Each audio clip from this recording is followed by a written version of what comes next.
Bosumi nkwana wie ye. Oh yes. Anata bosumi ya ewu ano. Eh na me chiro say 2 days 3 days time from now. And 28 July. Bibi besi krom ha.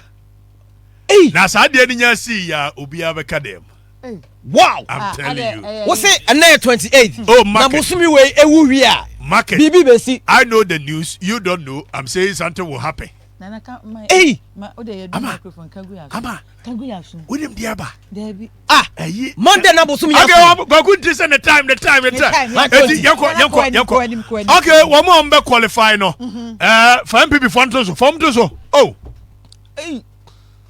Stella Quanti say we are working and still listening from Germany.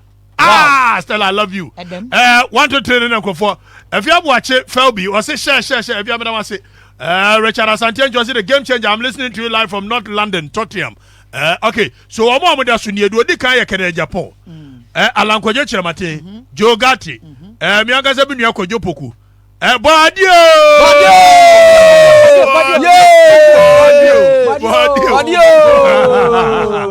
Uyi Badio free wa. Kwabena je Japan. Adanimo. Apragu. Buache Jako. Ene eye Dr. Muhammad Baumia. Now we on a year platform we. Wonder. Platform we are going to tell you those who are going to qualify. The first 5. And it is in no particular order. Your book in Japan didn't want to. Your body 2 and chire anything. We are just mentioning. And sister Bibia. Baumia dimba 1 about 2 and chire. Exactly. We are telling you the 5 people that will qualify. The first 5. Yeah, chire a year one strength and one weakness. Okay. Why we think they will win or they won't win. Okay. And we are going to mention names. Taking it from a year ascendancy, in fact, descendancy order. Said the Beya, even when say Penina or Cajon, the Otoso. Yes. If we are sticking to the current arrangement of a year NPP, Dr. Muhammad Baumia is the vice president. Okay. And for that matter, you have from a year top one. You better come on. Pepe. We are Kojo Alan Chermatin will be mentioned because or your minister or your Canadian minister. Then we come to MP. Yes. We come to the rest. Yes. It's Anya Befano. Yanko. Dr. Muhammad Baumia, a MPP candidate Tinibi. Obviously, we here knows that he will qualify to the next stage. Pepe. Now the woman here Super 5 no.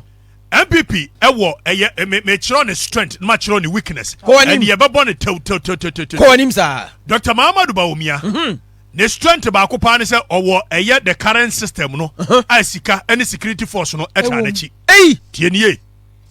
Now it is almost the same as Ekufuado and Alan Kojo Chiremate, but there is a slight difference which I will tell you the difference. Okay. Now during the Ekufuado and Alan Chiremate race, the system was behind Alan Chiremate. But unfortunately, Alan Chiremate had not worked his way through to the middle and the lower class of the MPP. Now the upper class of the MPP was supporting Alan Chiremate, the big boys.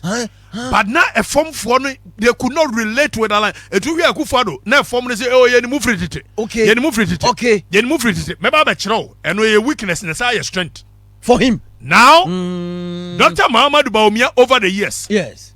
In as much as the system is behind him, there is something called core leadership. Yes. Say open say we are within Penidia. Yade asia for no.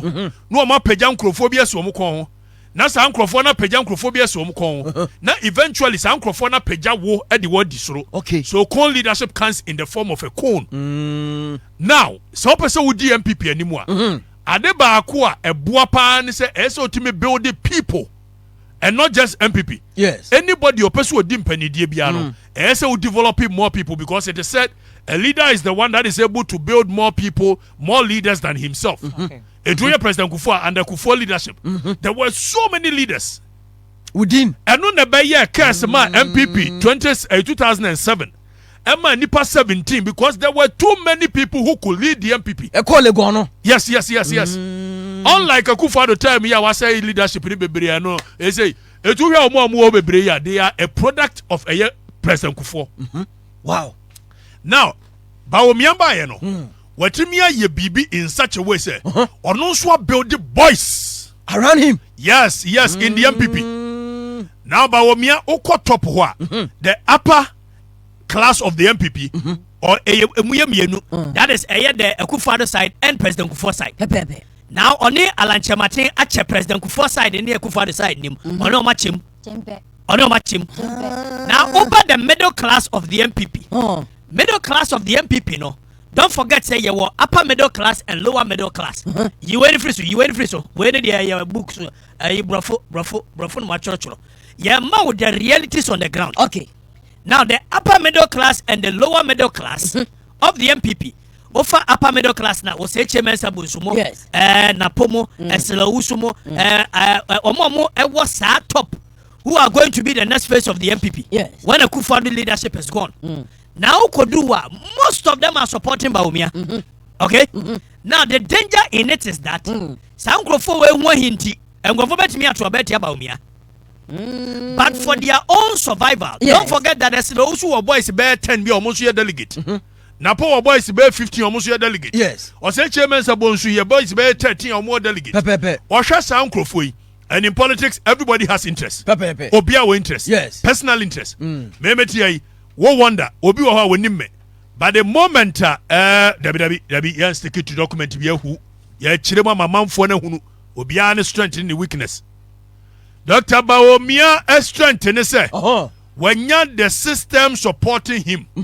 Now the weakness in it is that say the whole MPP for na ekoto abadia anko bedwane. Cause system ni MPP for okay. But don't forget that this is a limited number of people. Bear 900. Bear 200 and something thousand. Okay. And so 200 and something thousand. Offer boys they say Samia Uku or more support here. They have made inroads within the MPP. What am I saying? Eventually they will come and support him. Now the disadvantage, as Dr. Bawumia said, MPP or tradition, where they believe that they must move from this person to the other to the other. Bawumia disadvantage. Okay. Komano. Okay. Because one kura no so NDC ni na CPP na wan obewura mu na yesi ho be kwatia na kakra. Ade ba kwa besa kwatia ne se enkrofo believe that a vote for Dr. Bawumia is a vote for the continuation of Akufo-Addo's government. And also be kwatia no. Okay. They make out or was strength because we are building more people in and asio for penasem opompo asio for be brave penasem.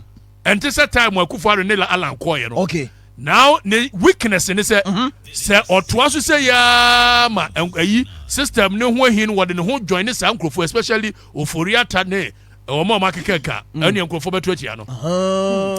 Na yanko Alan Kojo Kyerematen ko anim ne strength pa Alan Kyerematen say Alan Cash say there is something called political birth. Okay. Alan Kyerematen political birth 2007. Say MPP was at the brink of collapsing. That's right. Dividing into two. Now Waka said Derby, I will not let MPP collapse, and for that matter, the C79 between Kwabena P and Victor Usu and the UNC Pauli Memani Sibio. So Alan Kyerematen, one way or the other, saved the MPP from reoccurrence of history. And it has to be remembered by the delegates. Because Anyana Sadia, then your time of PFP, Victor Usu Babedia, dear, no, a Pauli, Akufo-Addo, Nkrofo ya, Wamu Fanom, Wamkwati, Wamu, yes. Now can be better me as see 2007. But Alan saved the party from that. That is Alan's trump card. Okay. We are no free word. The hierarchy succession order of a year NPP. Say, any papa could me a free a year, yes, a free Kufuor so, a ba Akufo-Addo so, if Akufo-Addo so, a ba Alan so, and sana ba whoever so. And he says MPP person who follows our tradition and a trump card. And doing so. MPP so, who's a yatifra Santia in fee. As I want to free, but for Sakoto, Nakofa, Eurasica, a year 700,000 pounds to the Babati MPP.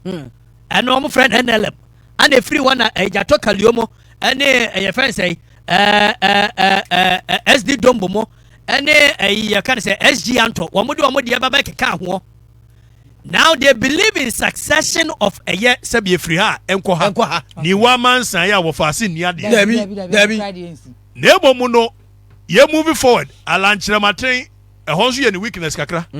I think what the near to no so Yankrofo ka wo kroma sɛ alankyerɛmate wonke kane ho wonke and I know them so kura handkerchief ana no ohimie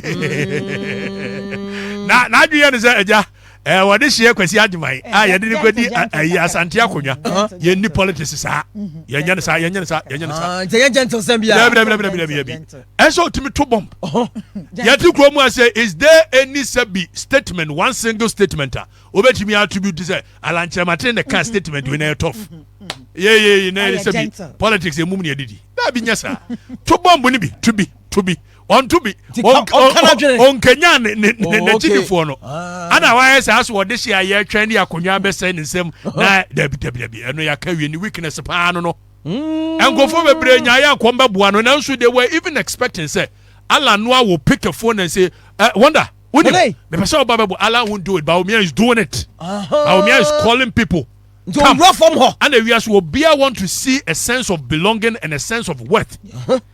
If what to now sabi Baumia for phone for us you wonder but who juma would do radio so but I never want Alan is not doing it make jaw you akete mum pano kura maka me kododo eti Alan will qualify but in the weakness pa no and the weakness Alan it trim ya ndodo me dem mfe kasa na mpe kasa wane kasa ma tie o me nko ka izedu Alan de kere Japan Wagunti, the antisa and I'm sorry, na menu bia me yada na pa. Na wa trog a statement, this statement. Can I jump pacho? Menim say support asumasi. Nebo mesra wa can I Japan dia. Ghana Donald Trump. Support him and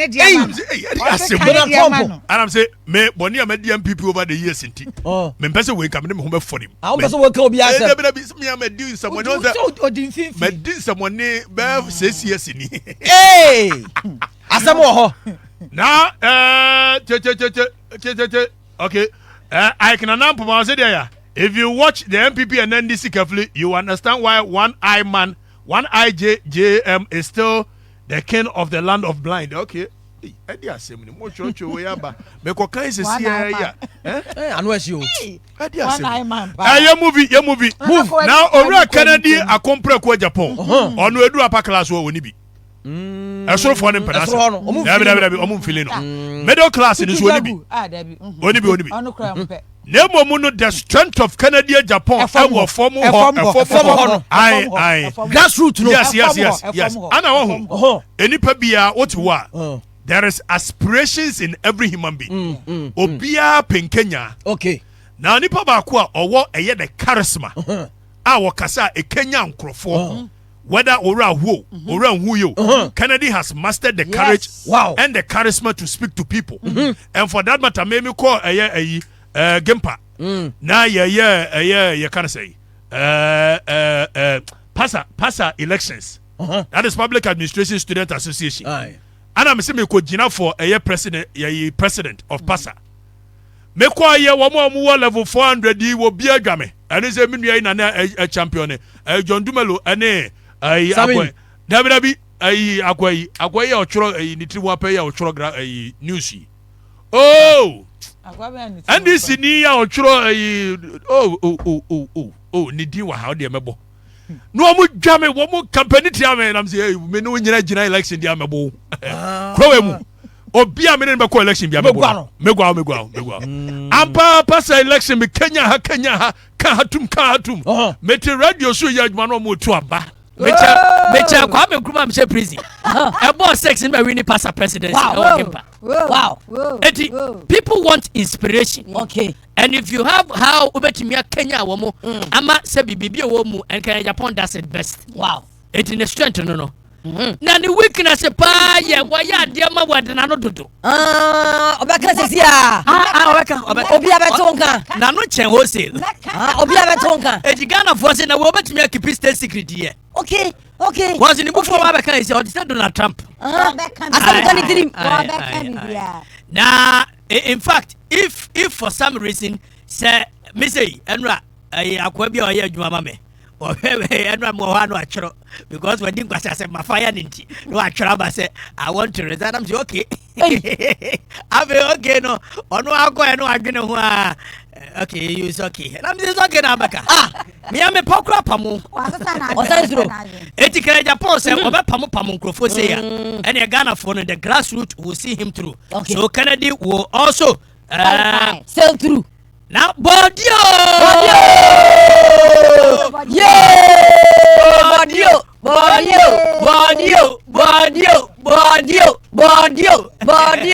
Agric minister. Also free Akoto. Also free Doctor. Also free Akoto. Na neno kura say Doctor. Also free Akoto. Ne papa. Ene eye ba for Osei Akoto. The founding father of eye NPP. Yeka NPP no parties eye num. And ye can boom. Ye can NLM ebom NLM by Baforce Akoto. Otum for chairman ye can boom. And ye kofa GCP Ghana Congress Party by Buzia. Every a year wenchi edebaye. And ye kofa Muslim Youth Association edebeka ho. And ye fa a year SD Dombo. Omo MPP no. Omo diane na ye de acronym ankasa. And no ye Northern People's Party. SD Dombo de free a year wa jirapane na de eba ye beka ho. Ana SGN Tomode a year Anglo Youth one so babeka ho. It one of the founding members of a MPP. Neba any a free Akoto. Na free Akoto Trump card nese was why a president adamfo. I na se kufa do timi abedi president onu so betimi adibi pa. Body ba. I na ayi mrebi akufa do call Kumasi omo ye interview about Kwabri East kwaya okoye. I of course if that one for me I don't really care. Na otenachi. Now, edu be bo bisa say planting for food and jobs yes started also in 1938. Nana. Oh, no, no, 2018. Okay. Ahan was in 1938. Now, a chrow, the obetimi you be president here. Nemo obe qualify because cash won ho. Now will flow cash and also. And the system, one way or the other, is also paving way for him. Not because they believe that he can become the leader, but because they believe that we're a president friend and the president has a soft spot for him. It you obe qualify. Now, when you are done a project in a radio, you're ready. And every project MPP for no. Project to Omo. Project to Omo qualify, you know. But no, enum no last one. Enum no. Fana tu ona afi. Now yan shade aka Jogati. Jogati wonka ho. Nana. Fifth person also me say tie. Aka Jogati. Kwajo poku. Kwabena eje Japan. Adenimo. Kofi kunadu apregu. Ene eye buache aja ko sa ngrofo na asi eyi baako ede ko kan nipa 9 no be qualify no na ye be ye analysis ye board ye be kire die nti awon qualify okay ye be kire now Jogati very unpopular in the MPP, fine brain, fine material, very learned lawyer par excellence, became attorney general in his 30s. Yes, very young age. I know, so he is an accomplished man. Yes. No disrespect to Jogati, but the current election I yekono super delegate conference unqualified. Okay, na just on count. Okay. O me ho kra. O say ni sika hunu say. Sika hunu. Sika na he. Now oyi Jogati free ho a. Yanko kwajo boku ye menua pa menua. Kopoku ye menua. Mahala ya fa mahala. Na ayi you can say poku transport. Yes, neba no. Poku transport. Na kwajo poku ye MPP ni accomplished businessman, learned by, but Kojo, I think, or future nyene. Now when Kojo na me sure no what they popularizing home for the future. For sure. I wouldn't. Or the turn. Seven young kufu be huno. Say be do one year so chance o Kojo su si much. Kojo su ba ya chance duru no so. Okay. But where dey won ka ho. Kojo minua pa no me ni share potie di nkomo but Kojo eno kuro ne won ka ho. Menim so on be ya kakakra but when me ya ka ya to abanua beba. Kojo sikana fa so botom. O de be fanko. Na kwabena je Japan munyi onu nsi nche ansa meba ho. Okay. Adenimo fine brain but destroyed by the current MPP. Oh. Adenimo spokesperson ne bekon ho. Adenimo fine brain but destroyed by the current MPP. Adenimo won't qualify.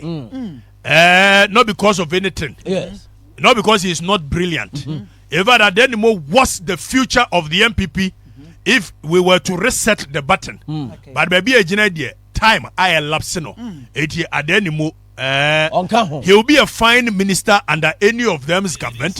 He will be a fine state you can say council of state member and a chairman. But then on the next 5 now. Kofi Kunadu Apreku jail won't be. Akumaran tomorrow. No. You see, the current crop of the NPP, they are not in touch and in tune with him. Okay. The top is not in touch and in tune with him. Obakaya no MP Akufo-Addo, the campaign chairman in 2008. Yes. Ebaya campaign coordinator in 2012. Kofi Kunadu Apreku as it stands now. Nkomo aminim wa chire nse Akufo-Addo mpena ni mahwekura. So the system is just against him. Middle class and also the Omunyina who say Kofi Kunadu ne brain twem. No, but one of the finest brains Ghana has ever had. He is one of them. But say dear. Time okay. Now I'm so they popularizing home for minister. Next week. Do we win no minister. Yenyi anum free on yanko the next person. Akawaya. Akabwache Jako and Kwabeneje Japan. Now, one of these two, Eba Bekaho. You ever analyzing why we think one will be the other and the other will be the one? Kwabeneje Japan, former general secretary of the NPP, a founding member of the NPP, worked very hard for the NPP. Yes. Contributed immensely for the NPP. Yes. Former press secretary to President Kufuor. Yes. Now, the said there was a damage caused by the current government to both of them. Kwabeneje Japan and Wache Jako. But the damage that was caused to Kwabeneje Japan is much higher than that of Wache Jako. Because Kwabeneje Japan was seen in the face of the party line. Yes. Say or destroy party, no? To win the election. In 2016. That's right. 2015. So he's gotten enough hatred within the party structures and the party. And he hasn't been able to redeem his image. Though most of the things were fabricated against him. Yes. I don't believe most of the things they said against him. Okay. But the damage was so intense, they said, Ontime recover free. Fine brain, fine gentleman. In fact, he's one of the persons I would have loved to see him become president. Wow. But unfortunately, dear Onipola Foku and Same Krabia de ya omono ontimi recover within the party structures. Still. Now another damage was caused to a year and it was intentional. It was intentional. They saw faces like this becoming the next phase of a year NPP. And encophobia, bushiophobia, I said the NPP India. Where they are somebody shombutum. Any strong personality be coming up piano, they will find a way to destroy you. Now Wache Jako was also caused a very huge damage. But his damage was more on the ministerial side. He wasn't seen destroying the party. So if we are to be fair on this platform, between the two, Wache Jako and Kwabeneje Japan, we on this platform knows and believe that Wache Jako will qualify to the next stage instead of Kwabeneje Japan. Okay. So we have chosen 5 people who are going to qualify to the next stage. Giving you reasons. In fact, what people don't know is that Wache Jako, tell me no, financial America, one of the top banks in America. Now, or vice president of Bank of New York Bank of New York. Okay, good. Now, when you say do baby, now MPP head office. Yes. Monthly, Wache Jako was the one paying the likes of Dambo Cheni. Wow. And the records are there. Wache Jako is the one who was paying electricity bills at the headquarters of the. Right. So he's contributed. He's done well. Yes. Name the damage that was caused to him, I believe that they are affected. But between or no, any a year Kwabeneje Japan, he will sail through. Kwabeneje Japan won't sail through. Not because any of these gentlemen are not brilliant, but I believe these are the things that will go on. Okay. Now, Evangelist Samuel also say, this is a very fantastic analysis by all standard. Jerry Agriwa says, indeed, you are honest man. Yachenko Pablo says, I'm your new recruit soldier. Thank you, Yachenko. General, I think at some point we need to create a platform for the soldiers, no. Na me birthday dua. Ye nyina ye nhia se de am ye no. Syria college de Maria Ponchi. Obi Maria Ponchi. Ba kubi abakan sesi a don ballistic. Don ballistic. Was it there? Was it message? It's 3 a.m. in Chicago, America. Fantastic. We are the soldiers. Soldiers are awake already. Fantastic. We dey monitor every useless comment. Nana kasa. No, they ejara so anu we chiro ho. Osana kasa.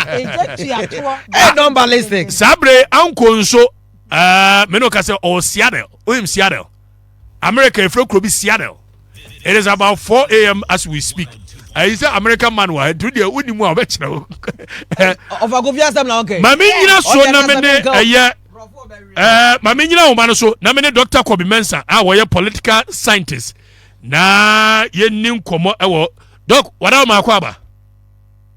Major, sorry, I'm not a political scientist. I'm a political marketer. Me bacho political there ya. Political marketing. Marketing and iye radi yesu. Won say ya efra krase ba ya ne de ya niam say mu gisam kire sa fa che why. Doc, what ma NPP positioning on the ballot near the yenim see call 2000 election na Kufuor da se ho ne de nsa reform ase ho yenim see Kufuor do koda number 3 near say does the positioning on the ballot has any effect on elections in general? Yeah, of course. I mean, based research about the positioning because of the active elections, every competing parties take advantage. Doc, what am I? Ola ni munyanka o chia ho koka baby kakra bi ma ye ya.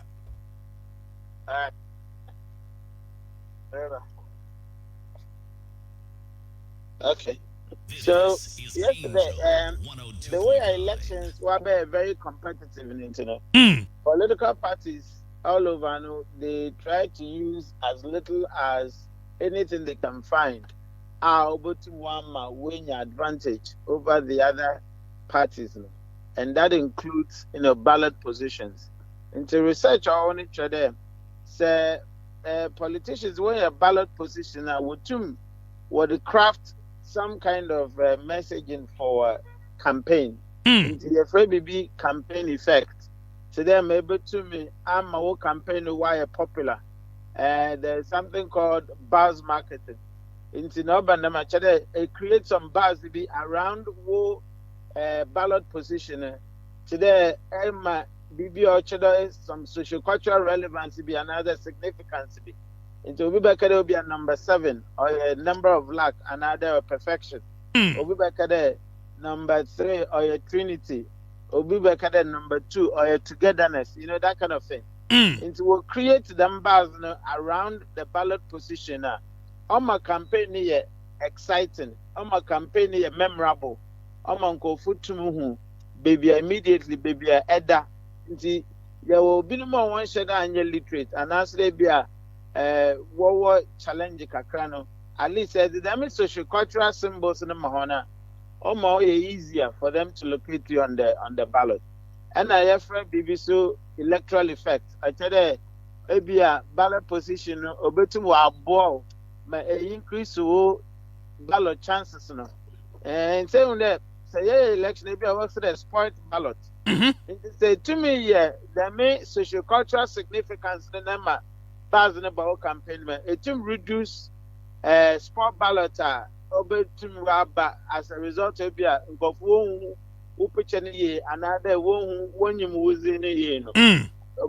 reduce ballot sport ballot situations.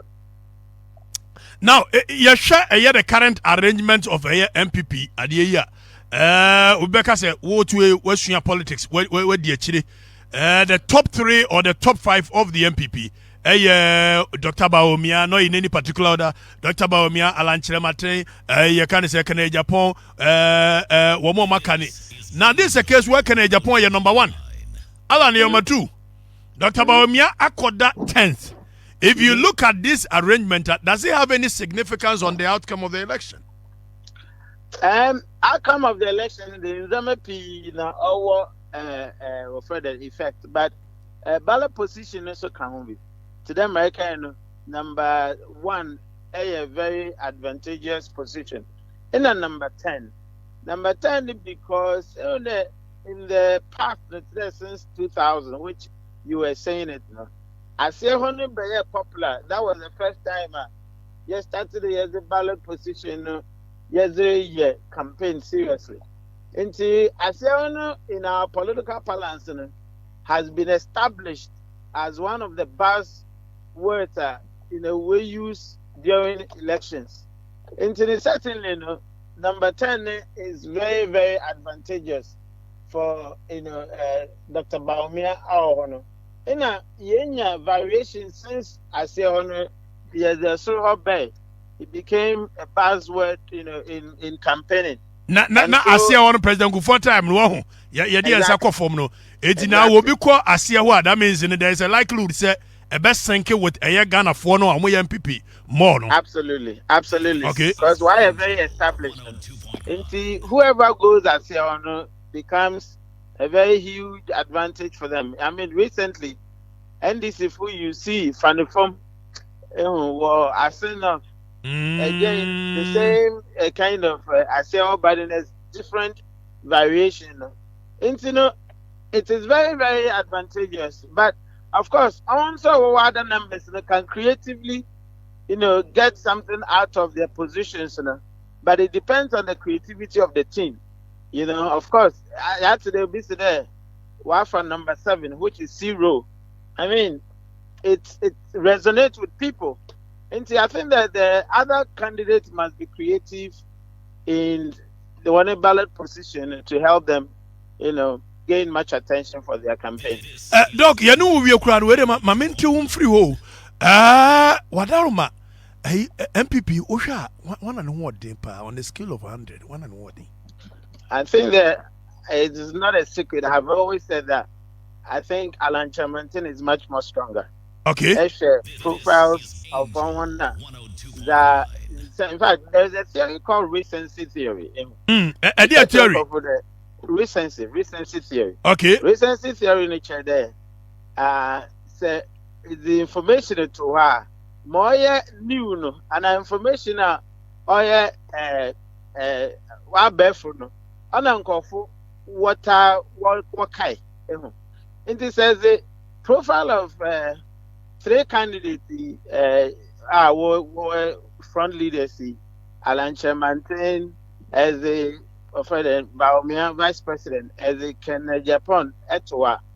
I mean, a lot more people will remember your friend and vice president Baumia's promises are when delivered. Much more than they will remember about Alan Chamantin.